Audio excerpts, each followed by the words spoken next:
अस्सलामुअलैकुम। मोहम्मद अज़हर सिद्दीक अपने YouTube channel के साथ हाजिर खिदमत है। ना तो मैं नजीमी हूँ, ना हम दोस्त नजूमी हैं। तजर्बे की बात पे तजर्बे की बुनियाद पर बात की जाती है और हालात और वाक़यात को देख कर आपके सामने चीज़ें लाई जाती हैं। मैंने अपने वीलॉग में कह दिया था, सेनेट का इलेक्शन चैलेंज यू नहीं करना। बुनियादी तौर पर, कानूनी तौर पर भी और अखलाकी तौर पर भी, और हालात और वाक़यात को सामने रखते। किसकी बात कर रहा हूँ? यूसुफ रज़ा गिलानी की। यूसुफ जरा गिलानी का अभी जो एक पाकिस्तान तहरीक इंसाफ की गवर्नमेंट जो है ना, ये काम नहीं कर सकी, वो उन्हें करना चाहिए। अभी तक उनके सेनेट का इलेक्शन चैलेंज नहीं किया। I don't know why they are so reluctant. Election petition अब तक क्यों दायर नहीं हुई? 22 तारीख तो आने वाली है, वो शायद 22 का इंतजार कर रहे हैं। 22 को इलेक्शन कमीशन ने कुछ नहीं करना।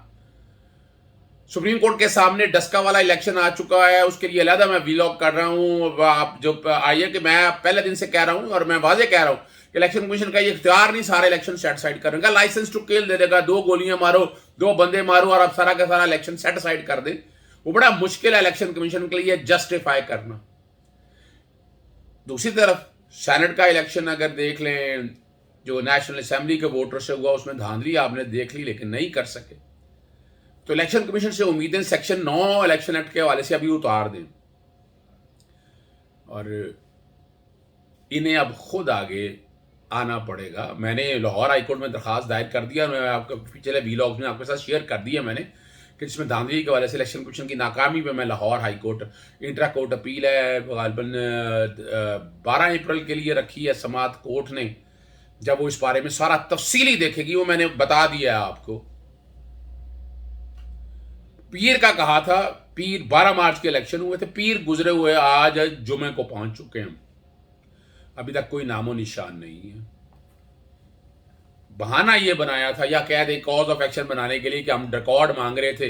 रिकॉर्ड के लिए खाना खत लिखा था सेनेट सेक्रेटरीट को या सेक्रेटरी सेनेट को, कह दें कि मुख्तलिफ चीज़ें दें, यानी मुख्तलिफ चीज़ों से क्या मुराद थी। जो कैमरे की रिकॉर्डिंग उस दिन हुई, कोई फुटेज अवेलेबल है वो मांगी है। वो जो पर्चा जो हदायतनामा था वो फ्राहम किया जाए उनको। फिर बैलेट पेपर मांगे थे जो रिजेक्ट हुए हैं, वो सारे मांगे हैं। ये सारा डाटा मांगा था उन्होंने। अब ये एक आम आदमी को तो ये चीज दिया नहीं जा सकता, इस पर केस लॉ ऑलरेडी बहुत मौजूद है। इसके ऊपर आर्टिकल 226 का बार आ जाएगा, सीक्रेसी की बात आ जाएगी। मुतलका महकमा तो देख सकता है, इलेक्शन कमीशन के सामने सेनेट के सामने को नजरसानी की दरखास्त या रूलिंग के खिलाफ कोई दे सकते तो वो एक अलहदा इशू था, वरना उसको कोई नहीं देख सकता। और ये बड़ा मौका मिस किया अपोजिशन ने। इमरान खान ने तो पूरा मौका दिया था आर्टिकल 226 में तरमीम के हवाले से, सुप्रीम कोर्ट में ले गए, सुप्रीम कोर्ट में डट कर मुखालफत की। सुप्रीम कोर्ट के अहकाम की इलेक्शन कमीशन ने जितनी खिलाफ वर्जी की है वो मैंने आपके सामने रख दी है, तौहीन अदालत कमिट की है। मुस्तफा कमाल साहब सेक्शन ऑफिसर सेनेट सेक्रेटरीट से, उन्होंने जवाब दे दिया, जवाब भी दे दिया साड़ी तरफों, जवाब ही समझो। यानी डॉक्यूमेंट जो मांगने गए थे वो डॉक्यूमेंट कई रीजन, कानूनी रीजन के हवाले से। फारूक एच नाइक साहब दोस्त हैं हमारे जी, और जावेद इकबाल एडवोकेट ने ये दरखास्त दी थी। बैलेट पेपर का रिकॉर्ड मांगा था उन्होंने कह दिया कि रिकॉर्ड सारा उसी दिन जब इलेक्शन हुआ, इलेक्शन के बाद वो सारा रिकॉर्ड सील कर दिया गया, वो नहीं दे सकते। उसके लिए प्रोसीजर अपनाना पड़ेगा। प्रोसीजर क्या है? वो प्रोसीजर है, वो लेट्स यू नो। जैसे मैंने कहा, उन्होंने कैमरे का रिकॉर्ड मांगा, उन्होंने कहा कि हमने सेनेट सेक्रेटरीट ने तो कोई रिकॉर्डिंग ही नहीं की है, ऑफिशियल कोई वीडियो अवेलेबल नहीं है जो उन्होंने रिकॉर्डिंग की हो, कोई ऐसी ऑफिशियल वीडियो है ही नहीं। हदायतनामा फराहम करने का कहा था, हदायतनामा जो बनाया हुआ था वो उसकी कॉपी यूसुफ गिलानी के वकला को दे दी गई है। अब जो लफ्ज प्रोसीजर या तरीक़ाकार जो मैं कहना चाहता हूँ वो देखें, आपको आर्टिकल 68, 69 मैंने अजबर याद करा दिए हैं आपको पिछले वीलॉग मेरे, अगर आप देखेंगे तो बैकग्राउंड पे चल रहा है। अच्छा नहीं लगता मैं फिर बैकग्राउंड पे डालूं इसको, वो बैकग्राउंड बड़ा ओवर हो जाता है, लेकिन साथ साथ डालना चाहिए।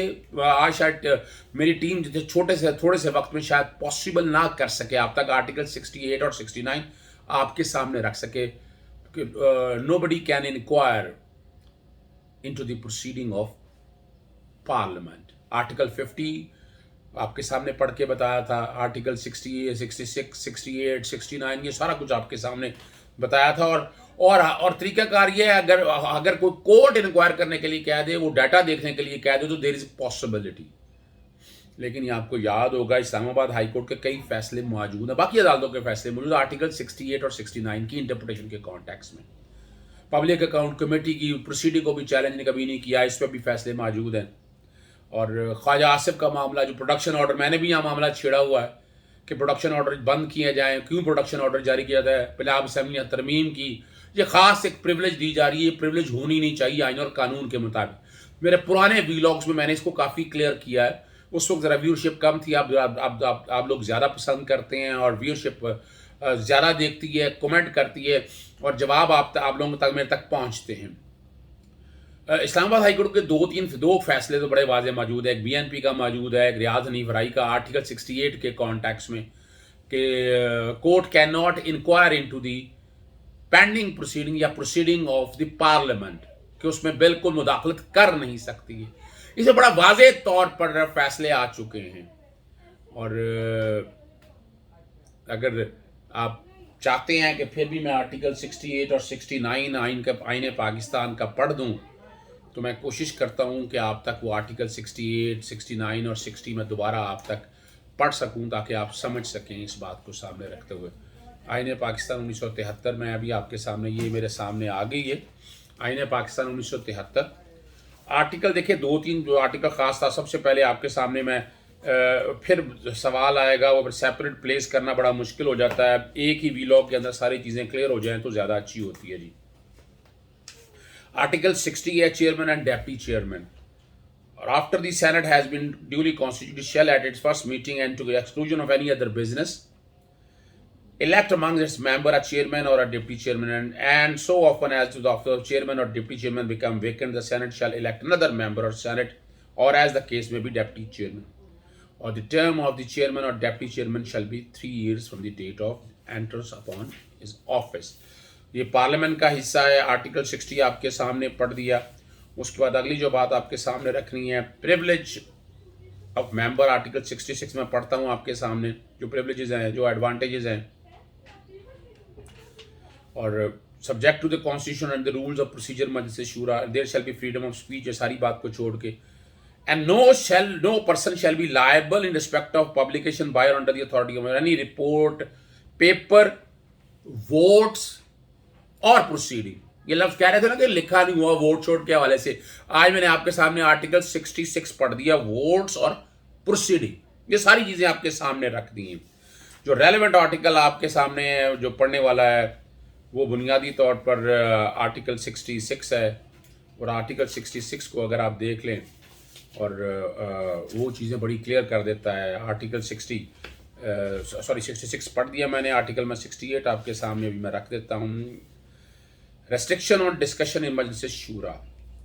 अब यहाँ बड़ा वाज़ेह बात यह है, no officer or member in whom powers are vested by under the Constitution regulating procedure to the conduct of business or maintaining order shall be subject to jurisdiction of any court in respect of exercise of those powers.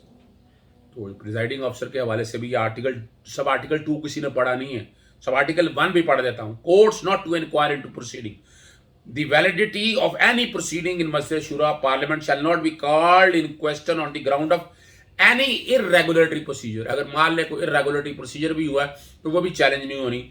और मैंने अगला भी बता दिया, no officer और member of मजलिस शूरा, जो बातें करते हैं सेनेट के चेयर सेक्रेटरी को बुलाना है, इसको कहना है, उसका भी जो प्रोटेक्शन आइन पाकिस्तान 1973 ने सोशल कॉन्ट्रैक्ट ने फराहम की है। तो इसलिए मैं नहीं समझता इस कॉन्टेक्स्ट में तो गिलानी साहब के लिए ज़रा मुश्किल हालात हैं। वो जो ख्वाब देखे हुए हैं चेयरमैन सेनेट के, या पीडीएम जो देखना चाहती थी और पीडीएम का भांडा आपने फूटते हुए देख लिया, बीच चौराहे जो उनके साथ हुआ वो सारा कुछ आपने देख लिया। और अगर केस इतना मजबूत होता, मैंने इस हवाले से वो केस जो दिन का 2 का जिक्र कर रहे थे, एक वो लोकल गवर्नमेंट का इलेक्शन था, मैंने क्लियर करवाया था। लेकिन फिर मैं क्लियर कर दूं कि नेशनल असेंबली, कौमी असेंबली, सूबाई असेंबलियों के लोकल गवर्नमेंट के इलेक्शन ये अंडर दी लॉ होते हैं। ये मुतलका कवारीन है, रिप्रेजेंटेशन ऑफ पीपल एक्ट 1976 था, इलेक्शन एक्ट 2017, सेनेट एक्ट होता था 1975, उसके तहत, ये एक्ट के तहत का होते हैं इलेक्शन। लेकिन chairman senate, deputy chairman senate, speaker national assembly, deputy chairman national assembly या सूबाई असेंबली, ये अंडर दी कॉन्स्टिट्यूशन है। These elections are always held under the constitution, और तरीकाकार फ्राहम किया हुआ है उन्होंने। और 226 के बार को अगर सामने रखते तो क्लियर है, चीज़ें बड़ी क्लियर हो जाती है। अगर इसको सीक्रेसी का ना रखा होता, अगर वो कैमरे ड्रामा करके जो बनाया, जो बेवकूफ़ बनाया वो ना रखे होते, तो कैमरे से समझ आ जाना था सारा। और 7 वोट का चक्कर है, याद रखिएगा 7 वोट। और मैंने ये भी बता दिया था कि मोहरें लगाई होंगे नाम के ऊपर, तो आइडेंटिफाइबल वोट बना दिया आपने, मोहर नामों के ऊपर मोहर लगा के। खाली जगह थी वहां लगाना था, पढ़े लिखे आदमी हर एक को पता है आइडेंटिफाइबल वोट है। इस तरह ये तब भी वो रिजेक्टेड है। मैं फिर क्लियर कर रहा हूं, चैनल सब्सक्राइब करते रहें, बेल आइकन जरूर कर लीजिएगा ताकि आप तक इन्फॉर्मेशन मिलती रहे। इजाजत दीजिएगा, अस्सलाम वालेकुम, अल्लाह हाफिज, और पाकिस्तान जिंदाबाद।